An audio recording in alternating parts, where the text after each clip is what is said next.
Hi all. Today we'll talk about basic accounting terms.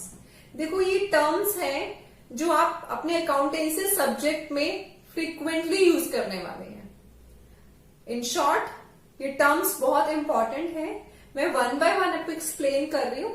आप थोड़ा ध्यान से सुनना, बिकॉज अगर ये टर्म्स क्लियर हैं तो आगे के चैप्टर्स आप लोगों के लिए बहुत इजी हो जाएंगे. सबसे पहली टर्म आती है बिजनेस ट्रांजैक्शन. बिजनेस का मतलब क्या होता है? कोई भी commercial activity to earn profit. ठीक है, बिजनेस हम कोई भी कर सकते हैं. ट्रेडिंग का हो सकता है, मैन्युफैक्चरिंग होता है, सर्विसेज होता है, बट उसका मेन पर्पस क्या है? मेन पर्पस है प्रॉफिट अर्न करना. तो what is business? Business is commercial activity जिसका गोल है प्रॉफिट अर्न करना. ठीक है. अब transaction. Transaction is exchange of goods and services.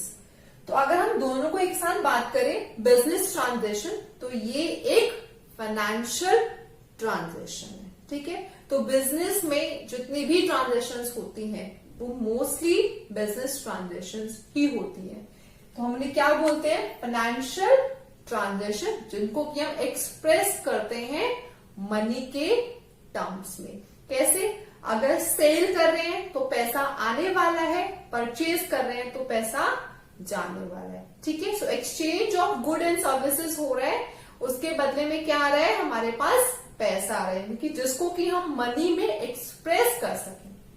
Next देखिए, कैश और क्रेडिट. अब जो ये हमारी बिजनेस ट्रांजैक्शंस होती हैं वो कैश में भी हो सकती है और क्रेडिट. कैश का मतलब इमीडिएटली कैश रिसीव हुआ या पेमेंट हुई, बट क्रेडिट का मतलब क्या है कि पेमेंट उसकी कुछ टाइम के बाद करेंगे या कुछ टाइम के बाद पेमेंट रिसीव हो जाए. ठीक है. अब business transaction can be internal और एक्सटर्नल. इंटरनल बिजनेस ट्रांजैक्शन का मतलब है कि जो कि बाहर से कुछ इफेक्ट नहीं हो रहा, इंटरनली हो रहा है. फॉर एग्जाम्पल डेप्रिसिएशन, अगर किसी मशीनरी पे चार्ज कर रहे हैं तो बाहर हमने कोई पेमेंट नहीं की, लेकिन हमारी मशीनरी की वैल्यू क्या हो गई है? डिक्रीज हो गई है. तो वो भी क्या होती है? Business transaction. या कोई फायर से स्टॉक जल गया है तो वो भी बिजनेस ट्रांजैक्शन है, बट वो इंटरनल. एक्सटर्नल जो हम बाहर की दुनिया से कर रहे हैं, सेल हो गया, परचेज हो गया, डेटर्स, क्रेडिटर्स, बिल्स पेबल, ये सब क्या है? हमारे एक्सटर्नल बिजनेस ट्रांजैक्शंस. नेक्स्ट देखिए, अकाउंट. देखिए अकाउंट क्या होता है? ये रिकॉर्ड ऑफ ट्रांजैक्शन होता है अंडर अ पर्टिकुलर हेड. इसका मतलब हम जो अकाउंट प्रिपेयर करते हैं वो अलग अलग प्रिपेयर करते हैं. फॉर एग्जांपल सैलरी अकाउंट बना रहे हैं तो सैलरी की जो भी एंट्रीज है वो हम कहाँ डालने वाले हैं? सैलरी अकाउंट में डालने. ठीक है. डेटर्स का बना रहे हैं तो जो particular debtor, for example Shyam है तो श्याम की सारी एंट्रीज हम कहाँ डालने वाले हैं? उस अकाउंट में डालने वाले हैं. अकाउंट क्या होता है? टी शेप में होता है. अकाउंट हमारा इस तरीके से टी शेप में होता है. Left side is debit side, right side is credit side. ठीक है. नेक्स्ट आता है बैलेंस शीट. बैलेंस शीट क्या होता है? Balance sheet is financial statement that shows the assets and liabilities of any business organization या इंडिविजुअल के case में भी बैलेंस शीट बन जाती है. ठीक है. बैलेंस शीट से हमें पता चलता है कि किसी बिजनेस की फाइनेंशियल स्ट्रेंथ कैसी है. ठीक है. अब बैलेंस शीट के अंदर क्या क्या आइटम्स आते हैं या कैसे उसे क्लासिफाई करते हैं वो अब देखिए आप. देखिए बैलेंस शीट कुछ इस तरीके से बनती है. Liabilities, assets. ये नंबरिंग मैंने समझाने के लिए की है. आप सिर्फ इतना ध्यान देना कि लेफ्ट साइड में लायबिलिटीज आती है और राइट साइड में असेट्स आती है. ठीक है. अब लायबिलिटीज की बात करते हैं. लायबिलिटीज क्या होता है? ये ऑब्लिगेशंस है बिजनेस की जो कि उसे पे करनी है. ठीक है. सो लायबिलिटीज क्या होती है? उस बिजनेस ऑर्गेनाइजेशन की ऑब्लिगेशंस हैं जो उसे पे करनी है. ठीक है. अब लायबिलिटीज को हम दो पार्ट्स में डिवाइड कर देते हैं, इंटरनल लायबिलिटीज और सेकंड है एक्सटर्नल लायबिलिटीज. इंटरनल लायबिलिटी क्या होती है? जो कि उसको अंदर पे करनी है. अब अंदर पे करनी है इसका मतलब जो उसके ओनर है उसको पे करनी है. ठीक है. एक्सटर्नल लायबिलिटीज यानी कि जो बाहर पेमेंट करनी है, फॉर एग्जाम्पल क्रेडिटर्स को कोई पेमेंट करनी है, बिल्स पेबल है, तो ये सब किस में आता है, एक्सटर्नल लाइबिलिटीज में आता है। उसके बाद लाइबिलिटीज को हम कहते हैं या तो करंट लाइबिलिटी होगी या non current liability. Current liability वो वाली लाइबिलिटी होती है जो कि विद इन 12 मंथ्स पे करनी है, ठीक है। 12 महीने के अंदर अगर पे करनी है तो वो आती है हमारी करंट लाइबिलिटी के अंदर। फॉर एग्जाम्पल क्रेडिटर्स हो गया, सैलरी आउटस्टैंडिंग हो गई, या कोई और ऑब्लिगेशन होगी जो कि 12 महीने के अंदर पे करनी है। बैंक के कुछ शॉर्ट टर्म लोन्स भी इसका एग्जाम्पल है, या बैंक से कोई ओडी ले ली है तो वो भी हमारे किस में आती है, current liability. Non current liability वो वाली लाइबिलिटीज होती है जो कि पे करनी है 12 महीने के बाद, यानी कि लॉन्ग टर्म लाइबिलिटीज। कैसे, बैंक का टर्म लोन हो गया, ठीक है, या कहीं बाहर से कोई अनसिक्योर्ड लोन लिया हुआ है, तो ये हमारा आता है नॉन करंट लाइबिलिटी में, ठीक है। इतना क्लियर है। अब उसमें आगे देखते हैं असेट्स। अब असेट्स क्या होती है, असेट्स बेसिकली उस बिजनेस ऑर्गेनाइजेशन के रिसोर्सेज हैं जो कि उसके अपने नाम से है, इकोनॉमिक रिसोर्सेज में हम उसे कह सकते हैं, ठीक है। For example land and building हो गया, स्टॉक हो गया, मशीनरी हो गई, कंप्यूटर हो गया, कार हो गया, कैश हो गया, बैंक में बैलेंस, यानी कि उस बिजनेस ऑर्गेनाइजेशन का अपने नाम से जो भी पैसा है या कुछ भी ऐसा है जो वो पैसे में कन्वर्ट कर सके, उसे हम असेट्स कहते हैं, ठीक है। अब एसेट्स भी हमारी current assets, non current assets और फिक्टिशियस एसेट्स, इन 3 पार्ट्स में डिवाइडेड है। देखिए, करंट एसेट्स वो वाली एसेट्स होती हैं जो कि इजीली कैश में कन्वर्ट हो जाए, या हम बोले 12 मंथ्स के अंदर, ठीक है। अब कैश करंट एसेट्स होती है, बैंक का बैलेंस भी करंट एसेट्स होती है, ठीक है।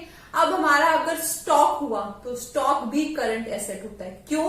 बिकॉज स्टॉक का मेन पर्पस क्या है, उसको हम परचेज कर रहे हैं और फिर उसको हम सेल कर रहे हैं। गुड्स को परचेज किया, सेल किया, तो ये हम लॉन्ग टर्म नहीं रखने वाले हैं, हमारा मेन पर्पस है परचेज करके सेल करना, ठीक है। तो ये भी करंट एसेट का एग्जांपल हो गया। प्रीपेड एक्सपेंसेस भी करंट एसेट, यानी कि विद इन 12 मंथ्स जिसको कि हम कैश में कन्वर्ट करने वाले हैं वो करंट एसेट्स के नीचे आता है, ठीक है।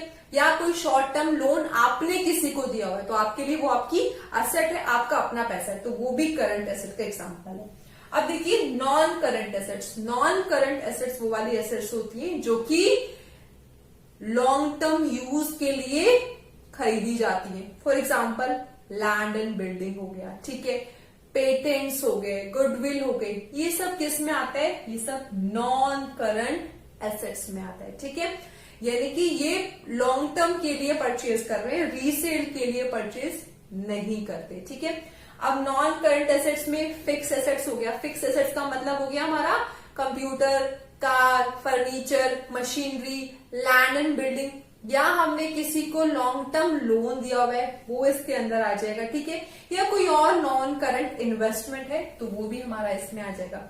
लास्ट आता है फिक्टिशियस एसेट। देखो फिक्टिशियस एसेट वो होती है जो कि एक्सपेंस है जो करंट ईयर में किया है, बट उसको हम क्या कर रहे हैं, पूरा का पूरा करंट ईयर में राइट ऑफ नहीं कर रहे हैं, नेक्स्ट ईयर्स के लिए डेफर कर रहे हैं। तो deferred revenue expenditure such as advertisement expenses. Advertisement के जो खर्चे होते हैं वो बहुत मोटे खर्चे होते हैं, तो उसको क्या है कि हम जिस साल में करते हैं उसी में नहीं दिखाते, कुछ पोर्शंस में डिवाइड करते हैं और उसको आगे के ईयर्स में हम यूज करते हैं। क्यों? बिकॉज जो हम एडवर्टाइजमेंट आज कर रहे हैं उसका बेनिफिट हम आगे के सालों में लेने वाले हैं, इसीलिए एडवर्टाइजमेंट एक्सपेंसेस जो होते हैं वो फिक्टिशियस एसेट्स में आते हैं। या लॉस हो गया डिवेंचर इश्यू करने में, तो वो भी कहाँ आएगा, फिक्टिशियस एसेट्स में, ठीक है। अब एसेट्स को हम टेंजिबल एसेट और इंटेंजिबल एसेट में भी डिवाइड करते हैं। Tangible asset which can be seen और टच, ठीक है, जिसको हम देख सकते हैं और टच कर सकते हैं। फॉर एग्जाम्पल फर्नीचर है, मशीनरी है, कंप्यूटर है, हमारा स्टॉक है, ये सब क्या है, इट कैन बी सीन। अब आता है intangible asset which can not be seen और टच्ड, इसको ना हम देख सकते हैं ना टच कर सकते हैं। फॉर एग्जाम्पल गुडविल, किसी कंपनी की गुडविल कैसी है मार्केट में, उसे हम देख नहीं सकते, टच नहीं कर सकते, ठीक है। या हमारे पेटेंट्स हो गए, ट्रेडमार्क हो गए, ये सब किसके एग्जाम्पल है, इनटेंजिबल असेट्स के एग्जाम्पल है, ठीक है। अब नेक्स्ट एक टर्म आती है ट्रेड पेएबल। अब ट्रेड पेएबल क्या होता है, बेसिकली ये वो है कहीं से हमने मटेरियल कुछ या गुड्स उधारी पे परचेज किया था, अब हमें उसकी पेमेंट करनी है, तो ये हमारी ऑब्लिगेशंस हैं। कौन सी वाली, हमारी परचेजेस की ऑब्लिगेशंस हैं, ठीक है। ट्रेड पेबल्स हमारे दो पार्ट्स में डिवाइड होते हैं, एक होता है क्रेडिटर्स, एक होता है बिल्स पेबल। देखो क्रेडिटर्स सिंपल, हमने उधारी पे माल खरीदा है, अब उसे हमें पेमेंट करनी है, तो वो क्या है, क्रेडिटर्स। बिल्स पेबल क्या होता है कि उन्होंने बिल ऑफ एक्सचेंज इशू किया है, वो हमने एक्सेप्ट किया है कि ऑन दैट स्पेसिफिक डेट हम उसकी पेमेंट कर लेंगे, ठीक है। क्रेडिटर्स और बिल्स पेबल में कोई ज्यादा डिफरेंस नहीं होता, ये सेम ही होते हैं, बस जब बिल ऑफ एक्सचेंज इशू हो जाता है, एक्सेप्ट हो जाता है, तो क्रेडिटर्स बिल्स पेबल में कन्वर्ट हो जाते हैं, ठीक है। अब इधर देखिए ट्रेड रिसीवेबल, ये जस्ट इसका उल्टा है, यानी कि हमने कहीं पे उधारी पे माल बेचा हुआ है, वहां से हमें पैसा आना है, तो वो क्या होता है, ट्रेड रिसीवेबल। दो कैटेगरीज में डिवाइड है, एक है डेटर्स, दूसरा है bills receivable. Debtors very simple कि वहां से पेमेंट आनी है, हमने सेल किया उधारी पे, ठीक है। अब अगर हमने बिल ऑफ एक्सचेंज इशू किया, उन्होंने एक्सेप्ट किया, अब वो उस सच एंड सच डेट को पेमेंट करने वाले हैं, तो डेटर्स किस में कन्वर्ट हो गए, हमारे बिल्स रिसीवेबल में कन्वर्ट हो गए हैं, ठीक है। उसके बाद नेक्स्ट आता है स्टॉक, जिसे कि हम इन्वेंट्री भी कहते हैं। स्टॉक बेसिकली क्या होता है, देखो अगर कोई बिजनेस लेट्स से स्टेशनरी में डील करती है, ठीक है, स्टेशनरी सेल कर रही है, परचेज कर रही है, उसकी जो लाइन ऑफ एक्टिविटी है वो स्टेशनरी है, तो उसके लिए वो स्टेशनरी क्या है, उसका स्टॉक है, ठीक है। कोई गारमेंट्स में डील कर रहा है, तो उस बिजनेस का स्टॉक क्या है, गारमेंट है, तो जो उनकी लाइन ऑफ एक्टिविटी है, जिस चीज में वो डील कर रहे हैं, वो उसका स्टॉक होता है, ठीक है। स्टॉक में अब ओपनिंग स्टॉक, क्लोजिंग स्टॉक। हमारा अकाउंटिंग ईयर क्या होता है, अप्रैल टू नेक्स्ट ईयर मार्च होता है, तो जो 1 अप्रैल का बैलेंस होगा वो क्या होगा, ओपनिंग स्टॉक, और उसी साल 31 मार्च का जो बैलेंस होगा वो क्या होगा, क्लोजिंग स्टॉक, ठीक है। अब स्टॉक 3 पार्ट्स में डिवाइड होता है, एक को हम बोलते हैं गुड्स, एक को बोलते हैं रॉ मटेरियल, एक को बोलते हैं वर्क इन प्रोग्रेस। अगर ट्रेडिंग है तो वो सिर्फ गुड्स में लिमिटेड रहेगा, ट्रेडिंग के केस में गुड्स ही वर्ड यूज करते हैं, गुड्स मैंने आपको ऑलरेडी एक्सप्लेन कर दिया, ठीक है। बट अगर कुछ मैन्युफैक्चरिंग का काम है, तो देखो उसमें क्या होता है, सबसे पहले वो रॉ मटेरियल परचेज करते हैं, रॉ मटेरियल से वो काम स्टार्ट करेंगे, तो जो रॉ मटेरियल का स्टॉक है वो अलग हो जाएगा। अब कुछ वर्क इन प्रोग्रेस, यानी कि बीच में कुछ जो काम हो रहा है, जो मैन्युफैक्चरिंग हो रही है, वो रॉ मटेरियल, अब जब वो बन के तैयार हो गया तो वो क्या होता है, फिनिश्ड गुड्स, ठीक है। यहां तक क्लियर है। अब आपको मैं कुछ और टर्म एक्सप्लेन करती हूं। नेक्स्ट टर्म है capital. Capital is the amount invested in the business, ठीक है। अगर ये प्रोप्राइटरशिप है तो कैपिटल कौन लेके आता है, प्रोप्राइटर लेके आता है। अगर ये पार्टनरशिप है तो पार्टनर्स लेके आते हैं, और अगर ये कंपनी है तो ये इन्वेस्टर्स लेके आते हैं, ठीक है। तो अगर प्रोप्राइटर है तो प्रोप्राइटर लेके आएगा, ठीक है। पार्टनरशिप है तो पार्टनर्स लेके आएगा, और अगर कंपनी है तो शेयर होल्डर्स आएंगे, ठीक है। इनको हम कंपनी के क्या बोलते हैं, ओनर्स बोलते हैं, ठीक है। अब कैपिटल कैश में भी आ सकती है, ठीक है, बैंक के थ्रू भी आ सकती है, या गुड्स के फॉर्म में भी आ सकती है, या हम कहीं कोई और भी असेट हो सकती है, फॉर एग्जाम्पल मशीनरी, फर्नीचर, कोई प्रॉपर्टी, ठीक है। So capital is the amount invested by the partners, proprietors और शेयर होल्डर्स, ठीक है। अब नेक्स्ट आता है हमारा उसके बाद ड्रॉइंग्स। ड्रॉइंग्स क्या होता है, ये कैपिटल का ही पार्ट होता है, बट ये प्रोप्राइटर या पार्टनर अपने पर्सनल यूज के लिए बिजनेस से या तो पैसा निकाल लेता है या कोई गुड्स निकाल लेता है। जैसे कि कैपिटल में इन्वेस्ट किया, कोई फर्नीचर निकाल लिया या कोई और एसेट निकाल ली, कोई स्टॉक, यानी कि बिजनेस के नाम से कुछ भी ऐसा जो कि उसने अपने पर्सनल यूज के लिए निकाल लिया, उसे हम बोलते हैं ड्रॉइंग्स, ठीक है। आई होप आज आपको ये 10 टर्म्स जो है वो अच्छे से क्लियर है। इन केस अगर कोई डाउट है तो आप मुझे कमेंट बॉक्स में स्पेसिफाई कर सकते हैं। अगर अभी तक मेरा चैनल सब्सक्राइब नहीं किया है तो काइंडली डू इट नाउ। साथ में बेल आइकन प्रेस करना कि मेरे फ्यूचर के सारे नोटिफिकेशंस के अपडेट आपको मिलते रहे। Do not forget to like, share. Thank you so much for watching my videos.